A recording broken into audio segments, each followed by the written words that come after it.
Good evening and welcome to another Wellness Wednesday with Fix. We're very excited on today's topic of vitamin D, aka the sunshine vitamin. But first, we need to handle a few housekeeping items. Reminder, we are recording this, so we are not answering questions during the webinar, but you can always email us at info@fixmedicalgroup.com and we'll get back to you within 24 hours. Also, a reminder to subscribe to our YouTube channel for other free resources and education. And we are doing these Wellness Wednesdays every Wednesday at 6 p.m. So continue to tune in. Last week, Dr. Sean Robeck spoke about cholesterol and how statin drugs or cholesterol lowering drugs can have drastic negative effects on your health. So hopefully you're able to implement some of the pearls that he gave and are already seeing some results. But let's get started on vitamin D. Do these symptoms sound familiar, or maybe you're suffering with them right now? Are you tired, fatigued, just not sleeping well? You have aches and pains, dealing with some hair loss, depression, feelings of sadness? How about struggling with weight problems or appetite problems? And you possibly get sick easier than others? You feel like your immune system is down? All of those are symptoms of a vitamin D deficiency. That's a lot. And sadly, 50% of US adults are deficient when it comes to vitamin D levels. Why is that? With so much health information out there, you have us, you have the internet, there's books and everything, but yet in this modern world, we're still deficient in a vitamin. That seems a little crazy, but we're going to break it down now. So, sorry, let me go with this. Vitamin D is actually a pro-hormone, or what's called a precursor hormone. It's not actually a vitamin, meaning that your body converts it into a hormone. That's how powerful it is. It helps with calcium absorption, which is good for bone strength and promotes bone health. Boosts your immune system. It improves your mood. Some symptoms like depression or just angry or easily frustrated, it could be a vitamin D deficiency. It also helps produce and balance other hormones, and it aids in weight loss and so much more. It's a very powerful nutrient in our body, and that's why it's extremely important to how we feel, how we look, and how healthy we are. So why are people deficient? There's multiple ways to get vitamin D. There's some from food, there's supplements, but the main one is sunshine.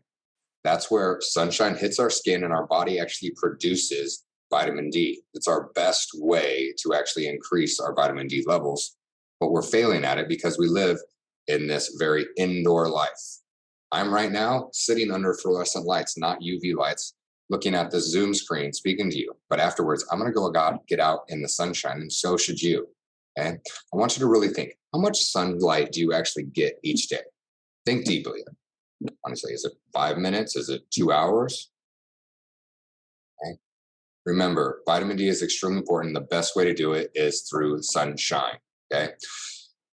Your skin, basically, when the sunlight hits your skin, your body makes the vitamin D, even just small amounts of direct sunlight. But still, it's hard to get it in our daily lives because we're stuck inside, or when we do get outside, it's only for a few minutes. Most people should be supplementing with vitamin D because it is hard to get out in the sun, but we should try to. So here's tip number one with the sunshine hormone. Aim for 20 minutes of sunshine each day. You should aim for maybe a little bit more, like 30 or 40 minutes if you have darker skin, because your body doesn't absorb it as well. Now, when you're out in the sun, we want you to try to avoid using sunscreen. So that means limiting your time in the sun. Now, if you're going to be out there for a few hours, yes, take that sunscreen on. Too much of most anything is bad, especially with sunlight. It's amazing for our health, but if you get too much, we all know what it can do. So we want to aim for 20 minutes of unblocked sunshine. Ideally, you're doing this 7 days a week, but at minimum, trying to do it 4 days per week. Okay. The best time to absorb sunshine is when the sun rays are strongest, which is in midday, directly above us. Okay. But remember, just keep it short. So, and you want to try to expose about a third of your body skin to the sun. So that means wearing shorts, tank top, no hat, and no sunblock. Okay. So here's the big ways that we can do it in this busy life when we are stuck in these jobs where we're stuck in front of a computer, or maybe it's winter or it's raining out and it's hard to get sun, but the early bird gets the worm. So dose up in the morning. Get up and get out early, enjoy the added hours of morning sunlight, especially with daylight savings times. These are the hours that are actually the least risky too for sunburn. So it's an ideal time to go out. So set your alarm 20 minutes early. Get up, follow your morning routine. Hopefully, some of them are what Sean spoke about a few weeks ago on his morning routine. And then go outside, go for a walk, get out in the sunshine before you even start your workday or whatever it is. Okay. Develop this habit. Make it a ritual. Like, hey, this is what I'm going to do every day. It's going to help wake you up.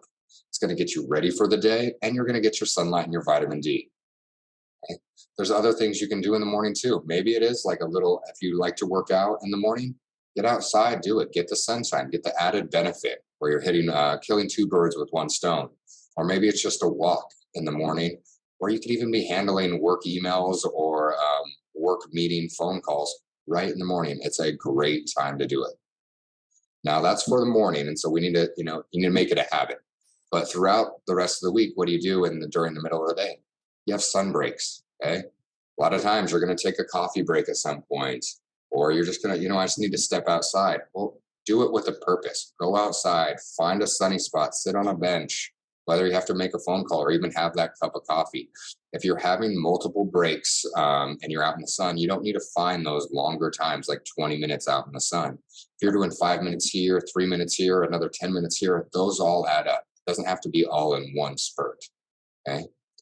And next thing during your, work day, I like to focus on work because that's what a lot of people use as an excuse why they don't exercise, why they don't cook as much because they work too much or they have kids and all these things. But during your workday, finding these breaks is key to being healthy. So work breaks, have your coffee outside, go for a walk, exercise, or you can even have your meetings instead of, if you're meeting with a coworker, instead of being in a boring boardroom, hey, let's go for a walk. Let's get some sunshine, talk it out. And you're going to feel better. You're going to have more energy. There's so many benefits to doing this, including raising your vitamin D levels. Okay. Other things that you can do during the day is position yourself next to a window. It's not going to be as direct sunlight, but you're still stimulating your body a little bit, especially if you're going to be next to the window all day. Okay. Having your lunch outside instead of sitting in front of a screen. It's like, go outside, enjoy it, enjoy that lunch, but once again, get the benefit of the vitamin D and the sunshine. Okay. Maybe after work, there's still some sun out, so you might have to be there a little bit longer. Remember, it's best at midday, but you can do some of your workouts outside. Go for an afternoon walk. Okay? And the other thing I mentioned earlier with your coworker, but anytime, if you're going to call your kids back home or you have some friends that you need to catch up with, you can do a phone call while walking outside or even just sitting in a lawn chair, just making sure you're trying to get that sun. Because remember, you are 50% likely to be deficient. Don't be that person when you have the power and the knowledge to take control. So that's tip number one is getting sunshine. Find ways to do it and make it a habit and make it consistent. The next the next way that you can get vitamin D is through food. It is very hard to do so because there's only so much vitamin D in these foods, and it's just very hard to get it met each and every day. Okay. Remember, the best way is sun. Sun is key for vitamin D. But foods that are considered vitamin D rich are your fatty fishes. So cod liver oils, your salmons, those types of fish. Eggs are another version. And then you get into the plants, which are your mushrooms and then fortified nut milk. So you're talking like oats, almond, and coconut milks. Those are all have higher levels of vitamin D. But you'd have to eat and drink a lot of those to actually get your levels up. Remember, sunshine is number one if we can do it. But you can add these foods into your life to make it happen. So I'm going to review them one more time. Fatty fish, eggs, mushrooms, and fortified milks such as oat, almond, and coconut. Okay. Overall, eating these foods are good for you, but you still need to get your vitamin D levels up with an aid of the sun, or number three way of getting vitamin D is through supplementation. Okay. Due to our lives of being stuck indoors, a vitamin D3 supplement is a very common recommendation. Because it's hard to get that vitamin D through food, and sometimes it's hard to get outside during the work week or in the winter, or if you're in a cloudy city, taking a vitamin D supplement might be a really good thing for you. There's two types of vitamin D supplements. There's D2 and D3. Basically, D2 comes from plants and D3 comes from animals. But research has shown is that D3 is more efficient and actually boosts your vitamin levels up higher. So we tend to reckon more of the D3. And we recommend a fix to at least take 1,000 IUs a day, and that is maintenance. Now, when you take 1,000, that might not be enough. Those are for the times that you're actually getting out in the sun or if you're eating those vitamin D rich foods. But if you are struggling to get out in the sun, like during the winter, you might need to up those levels and maybe aim for 2,000 to 4,000 IUs. I have two bottles at my house. I have my 1,000 IUs for most of my days. But if it is a busy work week or it's cloudy or in the winter, I'll up my dosage to make sure I'm getting the right amount because I know how good, how powerful vitamin D is, and I don't want to skip out on it. So some common brands that you can buy if you aren't local to a fixed medical group near you is Zymogen. It's called K2D2 or D3, excuse me. And then there's something called BioT ADK.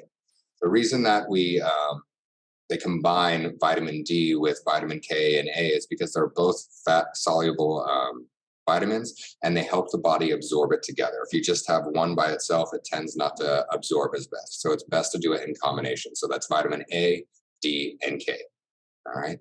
Summary. There's 3 main ways to get vitamin D. There's food, there's supplementation, and then sun is king. That is number 1. So if you take anything away from today, is find time to get out in the sun. I'm looking outside my window right now and I can't wait to get out there. It's important for our health. It's important for our mind and overall just life. Everyone's happier when it's sunny out. Okay? Thank you for coming to tonight's Wellness Wednesday.